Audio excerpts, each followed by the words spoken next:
Welcome everyone to Vested Interest. This is Shane back again for another Stock Pick of the Day video. It is October 30th, one more day in October, and then we're on to November. This year has really flown by. Hopefully it's been a good one for you. We are going to take a look at one out of the information technology sector, Skyworks. And if you could do me a big favor before we get too far in the video, if you could hit that thumbs up button down below if you find any value in the content. Make sure you are subscribed to the channel. Join us on this journey to financial freedom. Join the Vested Interest community. Click that notification bell so you're notified whenever we put out any new content. I do this Stock Pick of the Day video series Monday through Thursday whenever the market's open. We take a look at a stock that's pulled back on the day to see if it's presenting any value. I also take subscribers and viewers' suggestions. So if you have a company like Skyworks Solutions you'd like me to cover in the Stock Pick of the Day series, go ahead and drop it down in the comments section below. And a couple other things before we get on to the video. One, if you could watch the video to the end, watch time is one of the metrics that the YouTube algorithm looks at as well. And lastly, there is a new feature on the channel. I have been able to monetize the channel. Thank you to all the subscribers out there. You are part of the reason for that. Basically, you have to hit a couple criteria, a certain amount of subscribers. I believe it's over 1,000 subscribers. We're well over that now. And then watch time is another one that they look at as well. Once you hit a certain amount of hours of watch time, you can monetize the channel. What that means is there's a couple ways to make money on the channel now. One is by advertisement, so you might start seeing some more advertisements on the videos. If you watch those advertisements, I would get some funds from those advertisements. You definitely don't have to do that. Click through them. I typically click through the advertisements too, unless it's something that I'm interested in. And two, there is a button in the little 3-dot button next to the notification bell. You click that, and there is a monetary, a dollar sign, and it'll have in there you can donate, $2, $5, $10. I think there's a $20 as well. So if you have the means and are able, if you want to donate to the channel, you are more than welcome to do that. You don't have to, no pressure. I understand we all have a lot of bills to pay, so there are certainly other things that you can do with your funds, including investing into the stock market. If you do that, appreciate that. Really does help out the channel. And what I'll do with those funds is I will probably take those funds and put them into my portfolio directly. And I'm also thinking about actually splitting them up. Whatever I get, half and half, will go to my portfolio, and the other half will go to my daughter's custodial accounts. Again, no pressure there. If you don't have the funds to do that, you don't have the monetary capability, that is perfectly all right, perfectly acceptable. Hitting the thumbs up, hitting that subscribe button, and the notification bell is more than enough, and I really appreciate everyone who's taken the time to do that. Now, this is the Vested Interest Stock Screener. This is how I look at a company on a high level. Out of thousands of stocks in the stock market, this gives me a quick way to run through some criteria that I've set up to see if I'm interested in adding it to my watch list. Once it's on my watch list, I do more of a deep dive into the company's financials, looking at their balance sheet, their income statement, looking at stuff like debt to equity ratios. Are their margins expanding? Or is their revenue expanding? Are they paying down debt? Are they buying back shares, or are they diluting me as a shareholder? A lot of good information in the balance sheet and income statements there. And if you don't know how to read those, or you just don't want to do the time or don't have the time to do that kind of research into stocks, nothing wrong with that. I know we're all busy. I have a job too. I have 2 kids, so life gets busy.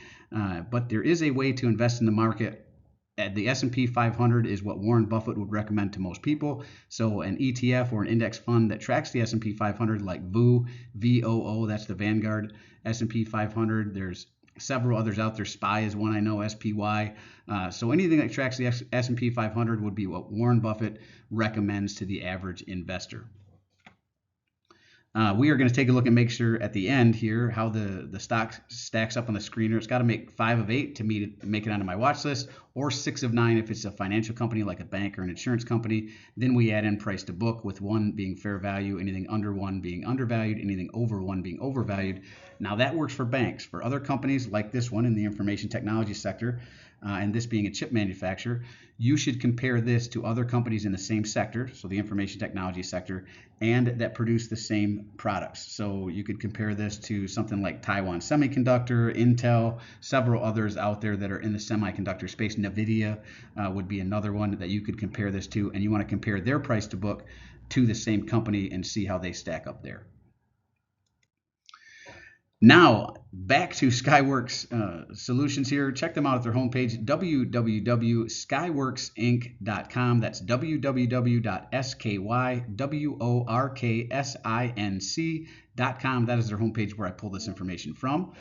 Our vision, we are empowering the wireless networking revolution, connecting people, places, and things around the world. As the demand for ubiquitous, always-on connectivity increasingly expands, our innovative, high-performance analog semiconductors are enabling breakthrough communication platforms from global industry leaders, changing the way we live, work, and play and learn. Through our broad technology expertise and one of the most extensive product portfolios in the industry, we are connecting everyone and everything all the time. You may have heard the catchphrase, the Internet of Things. Everything's connected now. I mean, it is amazing how much is connected. I know even I was looking at some refrigerators. My wife and I are thinking about getting a new fridge. And even those, you can connect to the internet now and click on them and see what's missing out of maybe your fridge there, or plug in how often you might need a new gallon of milk and that sort of thing. It's pretty crazy. I know even heating and cooling, you can hook your thermostat up and get an app on your phone where you can change it. Even your cars, you can start from your telephone now. It's just amazing how interconnected everything was. And I can still remember the days back whenever Atari was just getting rolling, and everyone, you were the cool house if you had an Atari, and then it was a Nintendo, and then obviously we kind of snowballed from there. But over here on the right, you can see some of their product lines, right? You'd have to click on each one of these and see how they touch amplifiers, audio and radio, attenuators, clocks and timing, diodes, front-end modules, isolation, modems and DAAs, optocouplers, power management systems, power over Ethernet, RF passive, switches, TV and video, voice. So obviously they have a huge product line as well. And again, if you want to know more about them, check them out at their homepage, www.skyworksinc.com.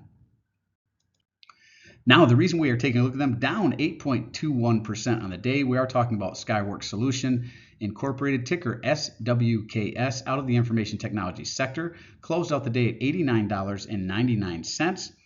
52-week range as low as $85.06, as high as $120.86. So they are pretty close to their 52-week low and definitely within 15% of their 52-week low. Market cap of $14.372 billion. They have a beta of 1.2, so they are slightly more volatile than the overall market. Price to earnings PE ratio is $18.59 per share. That's pretty good for a chip manufacturer. Actually, not too bad. Obviously, I like it a little lower, but it's not terrible. EPS, earnings per share, sitting at $4.84 per share. Earnings date, November 12th. So it wasn't their earnings that had them drop. It was something else. And their forward dividend, $2.80. I believe they're a quarterly payer, so divide by 4, though we'll see that here in a little bit. With a decent starting dividend yield, 2.86%. Definitely better than the overall market. Ex-dividend date, looks like was August 20th. They paid out September 10th. So you would be in line for the next dividend if you were to buy them now, though you are going to have to wait a couple months since they just paid out last month in September. 1-year target estimate of $111.35. So they don't see it quite getting back to its 52-week high, but they do see some upside as far as price appreciation from where it currently sits over the next calendar year. At least Yahoo Finance does. I'm not affiliated with Yahoo Finance, just one of the sources I go to for information. Now, jumping over to the right, we're going to take a look at dividend yield theory to see if this one is presenting any value we're going to take a look at dividend yield theory and see if this one is potentially undervalued. 5-year dividend yield average of 1.89%. We compare that to their current 2.89%, or over here where it says forward dividend yield 2.86%, not 2.89, 2.86%. Maybe I need to get my eyes checked. That actually looked like a 9. 2.86%, and since it is higher than their 5-year average, that speaks to undervaluation, at least according to dividend yield theory. Now, payout ratio, and dividend yield theory is just one metric, so don't just run out and buy it because it's potentially undervalued according to dividend yield theory. Payout ratio is 56.2%. I like under 75%, so it beats the metric that I'm looking for there. Still gives them plenty of room to continue to increase that dividend over time, and it doesn't look like they're in danger of cutting that dividend. Now, dropping down to free cash flow, I like growing free cash flow over time because typically if a company has growing free cash flow, they'll have growing dividends to match. So going back to September 2021 here, you can see $1.1 billion in free cash flow. Looks like a bit of a drop in 2022 to $914 million.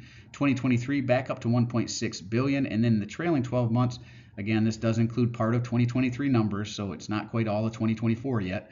But they're at $1.5 billion. Currently looks like pretty close to what they had in 2023, and they are continuing to repurchase shares in 2024 as well, it looks like. And you can look here back through time. 2021, they repurchased $250 million, a little over that in shares. And this drop in 2022 that looks like a huge drop actually can be accounted for in the repurchase and capital stock here, right? They really jumped up their repurchase of shares to 975 million from 250 million, but it did drop back down in 2023 back to 211 million, and then again so far in the trailing 12 months not quite above where it's not. So I am not going to give it growing free cash flow right there, just because I can't see the rest of 2024's numbers. It does look like, if I account for, I wouldn't really actually be opposed to giving this one. I did not give it growing free cash flow, but depending on what 2024 shakes out, it might be. And the reason I say I don't think I'm going to is because, yes, 2022 can definitely be accounted for in the repurchase of shares, but it doesn't look like, unless they do a big repurchase here in the last couple months, it doesn't look like they're going to quite beat their numbers from last year plus the same amount of repurchase of shares. Again, they do have a couple months. So for now, anyway, I am not going to give it growing free cash flow, but if you did, I would not be, I wouldn't be jumping up and down in protest. Now, jumping over to stockanalysis.com, this is another source I go to for information. It's just one of the many sources I go to. I always recommend more than one, just so you can make sure the information you're getting is accurate and up to date. And they do have 17 stock analysts that have taken a look at this. They call it a consensus hold. They have a low estimate of $83, which would represent an 8.04% decrease from where it currently sits. That would actually be a new 52-week low, too. Average estimate of $109.59, which is pretty close to what we saw with Yahoo Finance on the previous page. That would represent a 21.42% increase. And if they hit their high of 140, that would represent a 55.11% increase. All the while, you could collect that 2.8% dividend yield, at least if you were to buy them now. Now, jumping over to the right, I like to look at return on equity and return on invested capital to see how well the company is reinvesting it back into itself.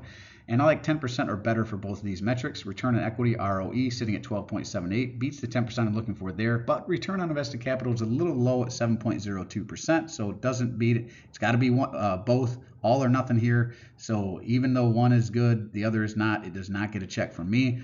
EPS forecasted over the next 5 years, 13.32%, is above the 5% that I look for. Revenue growth forecasted over the next 5 years, 3.32%. This is not technically part of the metrics. It is one that I look at whenever I do more of a deep dive, so I don't mind including it here. Now we're going to look at their dividend history before we wrap this one up and see how this one shakes out in the metrics here. They are a quarterly payer. Payout ratio, again, 57.85%. Low. It's under the 75% I look for. Dividend growth is decent, 7.87%, high single digits there. Growth of 11 years. Buyback yield is 0.7%. So I'd like them to be a little more efficient whenever they're buying back shares. We want them buying back shares when they're cheap, and we'd like to see that in the positive. And shareholder yield positive 2.4%, which is nice. Now, they do pay out on the March, June, September, December timeframe, like most companies do. Going back in time here, February 2022, you can see they were paying 56 cents. August 2022, they raised that up to 62 cents. August 2023, they raised it up to 68 cents. Most recent raise was here, August 2024, up to 70 cents. And I would anticipate if they're going to continue this growth, it's going to be August of 2025 before you see another raise.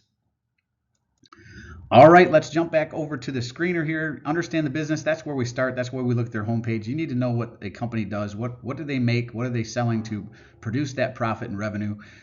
Growing free cash flow, I'm going to say no. We'll have to wait and see what 2024 numbers. They could indeed have growing free cash flow. It looks like 2021 through 2023 they did, but we'll just have to wait to see what 2024 shows us.